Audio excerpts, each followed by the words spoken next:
Ken jy die land waar die boere volk woon?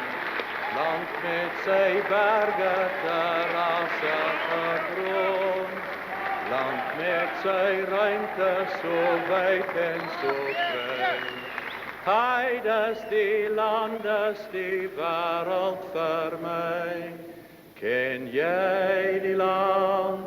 Ken jy die land?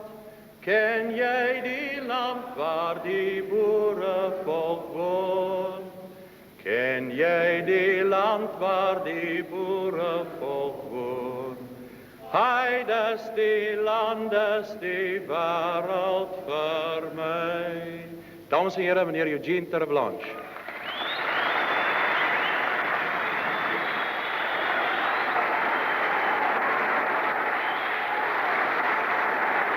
Geachte meneer die voorsitter, geachte advokaat Beyers, mede-Afrikaners, alle anderstaliges wat deel wil wees van 'n volk wat God in die suidpunt van Afrika geplant het. Die AWB het in die kortstormagtige tyd die mondstuk, die gewete van die volk geword. Die AWB is bokant en buitekant die partypolitiek verenig, waar dit om groter ideale, 'n groter wil, 'n groter liefde, 'n groter opdrag gaan. Die AWB bestaan omdat hy sy vaderland, dit wat hy aan God beloof het, dit wat hy aan sy kinders beloof het, dit wat hy geërf het van sy vadere, om dit te behou, nie op rassistiese basis nie, want die boerevolk het grond in hierdie land, die Afrikanerdom.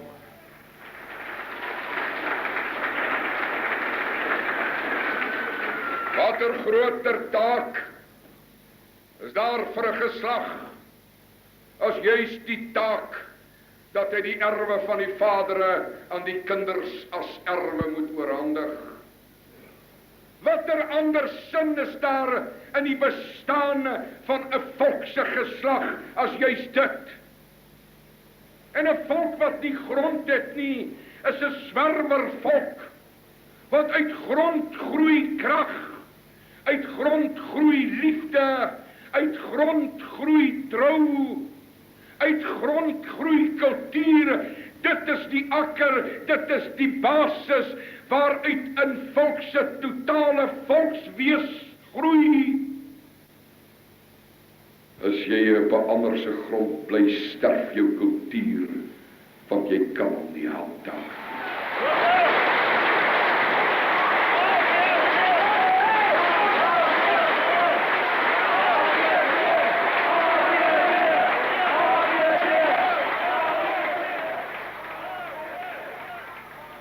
Jare voordat die eerste voortrekkers nog die Hoëveld met Lewaans beset het 'n swart stam hier op die Vrystaatse Hoogland 'n bestaan probeer maak.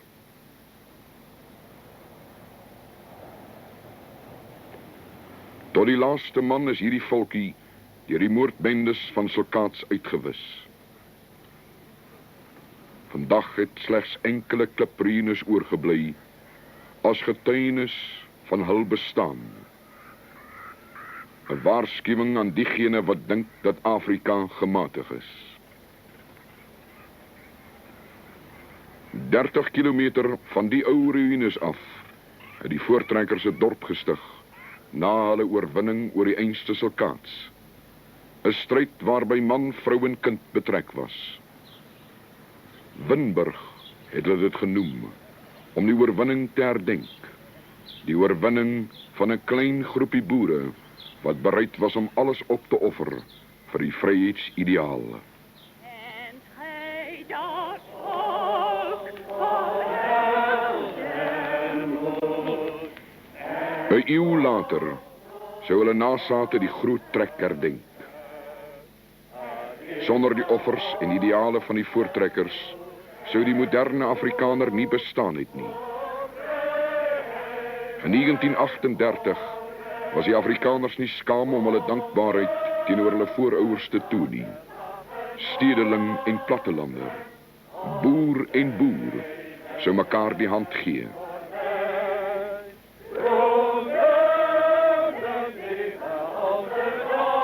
Saam sou hulle deel van 'n volk wees. 'n Volk met 'n eie taal, 'n eie tradisie en 'n hinkering na 'n eie republiek.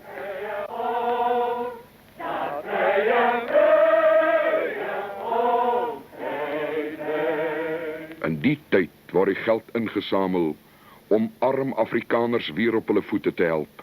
En so kom die reddingsdaadfonds tot stand.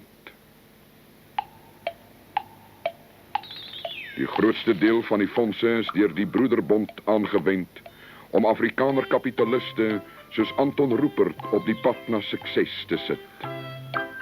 Ander groot maatskappye en ondernemings is uit die fonds gebore. Sanlam, Santam, Federale Volksbeleggings, om maar enkeles te noem. Vandag jag hierdie maatskappye wins saam met die internasionale geldmag. Jag hulle wins en ondersteun 'n liberale pers en regering wat lank reeds die boervolk as uitgedien beskou. 10 jaar na die herdenkingstrek plaas die boervolk die nasionale party aan bewind. Dit was die party wat die mense apartheid beloof het, sodat die volk kon leef. Vandag het die party apartheid die volk en sy geskiedenis verkoop, om nog 'n rukkie langer op die grasie van die geldmag aan bewind te bly. Die volk se geskiedenis is ryk aan verhale van verzet. Slagtersnek vertel die verhaal van 'n boer in die persoon van Frederik Besuidenhout wat verseg het om hom te onderwerp aan die gesag van die Britse ryk. So is daar die verhaal van 'n Piet Retief en sy 70 man wat 'n kontrak met die Zulu volk aangegaan het. Piet Retief het sy wapens buite die kraal gelaat toe hy in Daba gehou het. Die massamoorde by Bloukrans en Wenen het gevolg. Vrouens en kinders is in en om die waans deurboor. Babas se koppe is teen die wawiele verbrysel.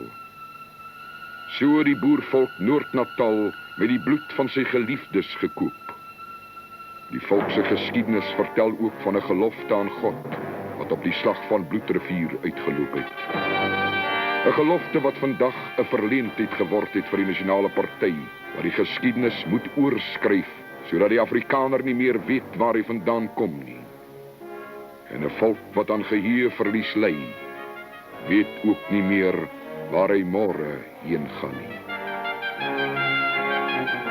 2 vredesoorloë is geveg omdat 'n volk vry en onafhanklik wou wees. Oorloë is gevoer teen die blanke dienaars van die Britse ryk en die internasionale geldmag. Oorloë wat gelei het tot die dood van 27.000 vrouens en kinders. Oorloë wat die volk gesuiwer het tot net die bitter einders oorgebly het.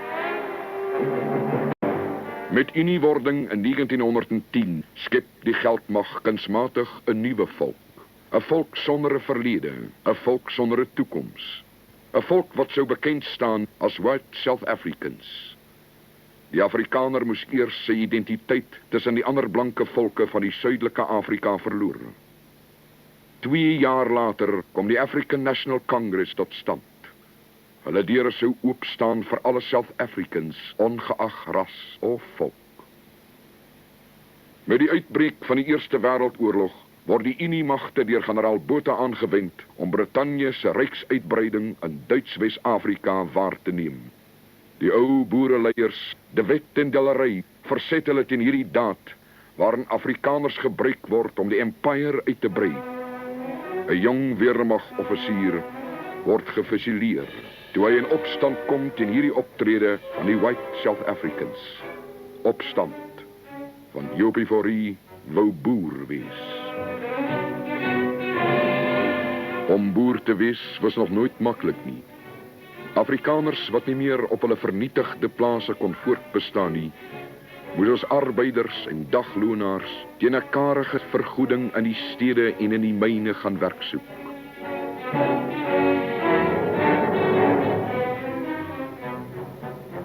Aanvanklik wou die mynbase nie die Afrikaners werk gee nie. Maar toe die uitlanderwerkers begin staak om hoër lone, het die deure vir die verarmde Afrikaners oopgegaan. Aan die einde van 1921 was die geldmag gereed om die Afrikaners se dienste te vervang met goedkoop swart arbeid.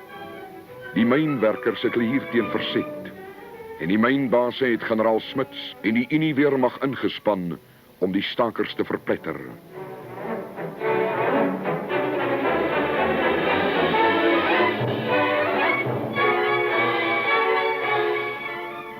Vandag voer die Afrikaner mynwerker steeds 'n stryd om te oorleef, te midde van oproepe en wetgewing dat hulle poste aan swart trekarbeiders oopgestel moet word. Hierdie keer is dit die Nasionale Party wat sy ontstaan en groei aan die Afrikaners steun te danke het, wat gereed staan om die nodige druk namens mynbase toe te pas. Vergete is al die moeite wat mense soos Dr. Albert Hertzog gedoen het om die Afrikaner mynwerkers weer daarvan bewus te maak dat hulle deel van 'n volk is, dat hierdie volk kan bystaan in hulle stryd teen die roekelose geldmag. Dr. Hertzog het 8 jaar in die buiteland deurgebring. Hy was op Oxford en hy het daar 'n intensiewe studie gemaak van die vakbondwese en gesien watter 'n rol dit in Europa speel. Toe hy terugkom na Suid-Afrika het hy die haaglike toestand gesien waaronder die Afrikaners verkeer het en dadelik besef wat 'n vakbond vir hulle sou beteken. Sonder politieke en ekonomiese mag het die volk in die stad verarm. Trotse boere moes in toue staan om kos te kry. Die geldbase het bepaal wie werk kry en wie nie, wat die betaling sou wees en watter taal gepraat moes word. Vandag staan die Afrikaners weer tou om kos te kry. In die noorde en weste van Pretoria en in die voorstede van Johannesburg vind ons die tekens van armoede en verval onder diegene wat die partypolitici nie meer nodig het nie. Sedert 1984 gebruik die Nasionale Party kleerlinge en Indiërs om hulle in die groen kussings van die parlement te hou. Om die guns van ander volke te bou, kan die party nie meer aandag gee aan die mense wat hom in die eerste plek aan bewind geplaas het nie.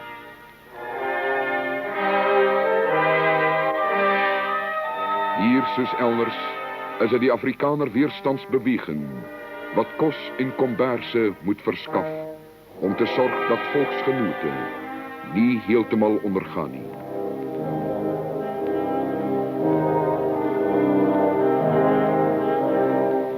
Jarenlang al is dit individuele lede van die AWB wat onder leiding van die organisasie kos versamel om uitgedeel te word aan werklooses en verarmde Afrikaners in die stede. Hierdie aksie gaan nie sonder groot persoonlike opofferings gepaard nie.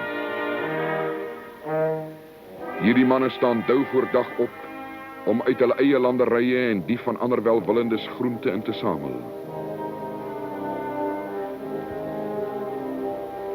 Daagliks word dit van die platteland af na Pretoria en Johannesburg se voorstede vervoer. In die 40er jare het die Afrikaners 'n magtige volksorganisasie gehad om hulle verset teen die deelname van die White South Africans aan die oorlog teen Duitsland te dra.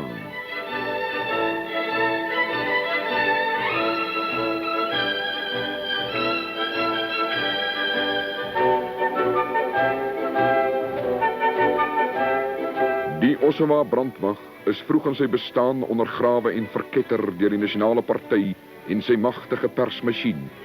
'n Persmasjien geborg deur Kaapse geldbelange.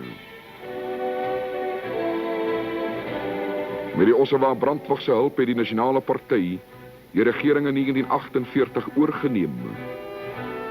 Vir sy vriende in die Afrikaner Broederbond het die party goed gesorg.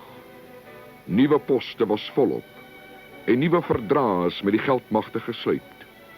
Algaande het hierdie organisasie, wat aanvanklik Afrikaner belange op die hart gedraai het, ander belange begin bevorder. Ten spyte van 'n nasionale regering het die geldmagte nog steeds goedkoop swart arbeid gekry. Eers is daar probeer om die instroming te beheer. Vandag is die saak gewonne gegee. Die oorskotbevolking van ander lande het nou vrye toegang tot die erwe van ons vadere. Uit die swart woonbuurte hoor ons die eise van die nuwe South Africans. Die kinders van die goedkoop arbeid eis nou mag.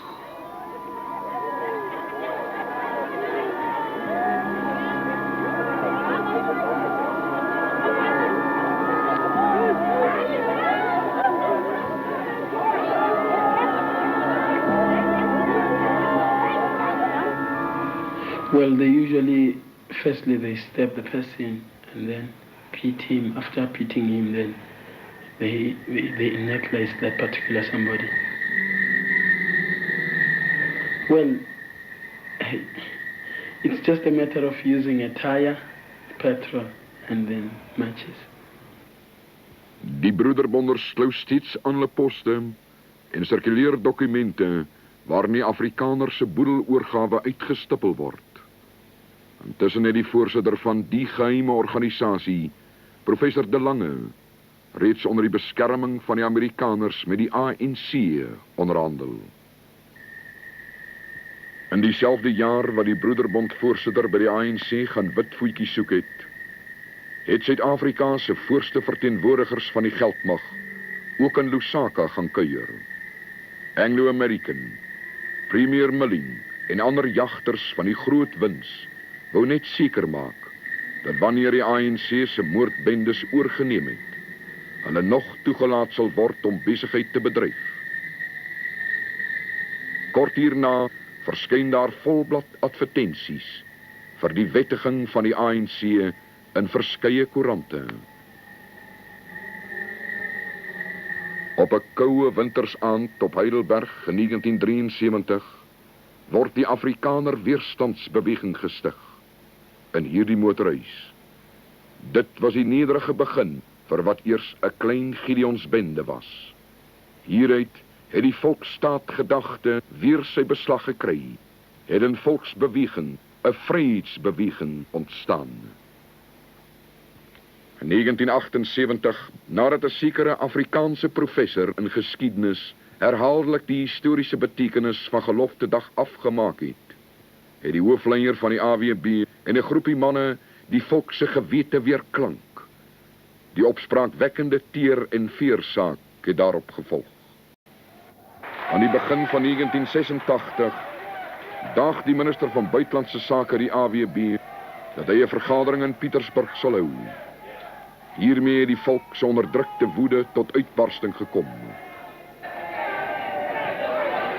Die gebeure was 'n verdere duidelike teken aan die nasionale party dat die Afrikaner volk nie meer langer met hom sal laat mors nie. Vir die Afrikaner wat van sy roeping bewus is en daaraan getrou wil wees, is vryheid 'n noodwendigheid. Aan offervaardigheid hiervoor het dit by die voorgeslagte nie ontbreek nie. Die Afrikaner Weerstandsbeweging se leierskap word van advies bedien deur 'n grootraad. Hierop dien verskeie deskundiges op verskeie terreine: die ekonomie, geskiedenis, volkerreg en weerbaarheid. Hier word menings gewissel en ook dikwels van mekaar verskil. Oor een saak is hulle eens.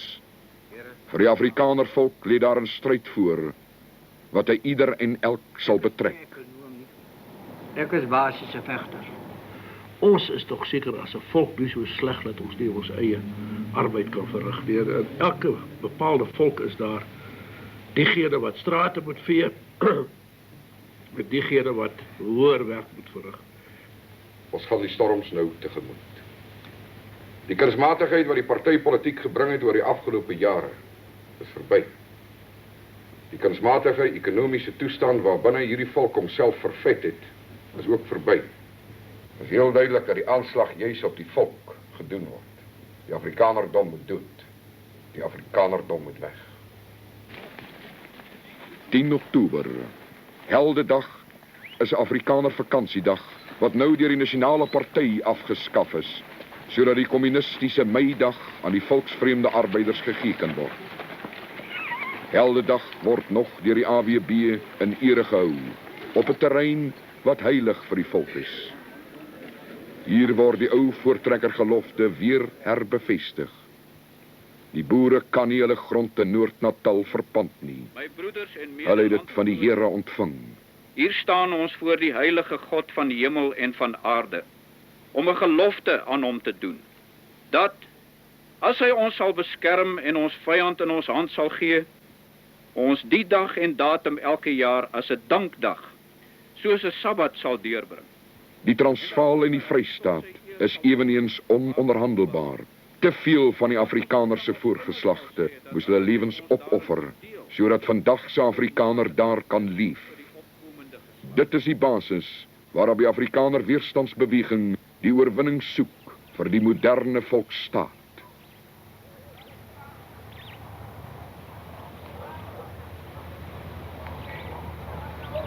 Winburg vernoem na 'n boereoorwinning lank gelede. Sorgelose Afrikaner kindertjies op straat.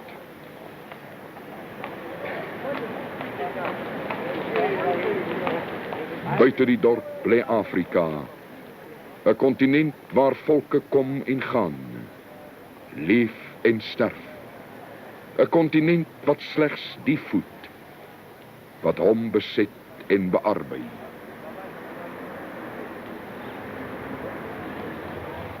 Teenoor die dorpie, die grafte van kinders, wat in die boere se tweede vryheidsoorlog gesterf het, omdat 'n volk vry wou wees. In die bestel van Afrika het hierdie grafte geen spesiale plek nie. Wind, sand en gras sal wel later alle spore uitwis.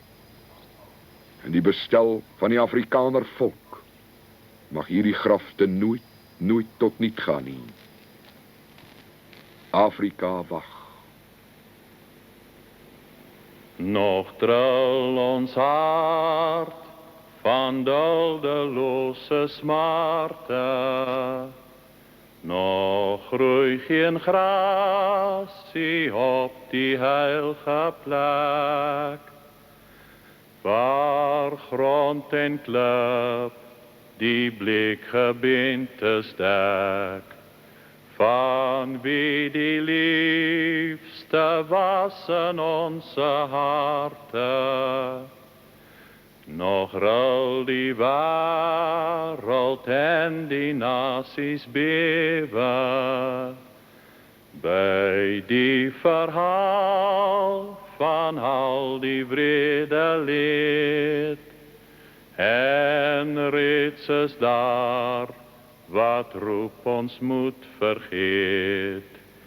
Dis als verby, nou kom 'n nuwe lewe. Hoe kan ons die swaar vergeet nie, die kale grafte roep, onthou, gedenk die lyding van jou kind en vrou, wat God alleen, geen sterflik mens kan meet nie.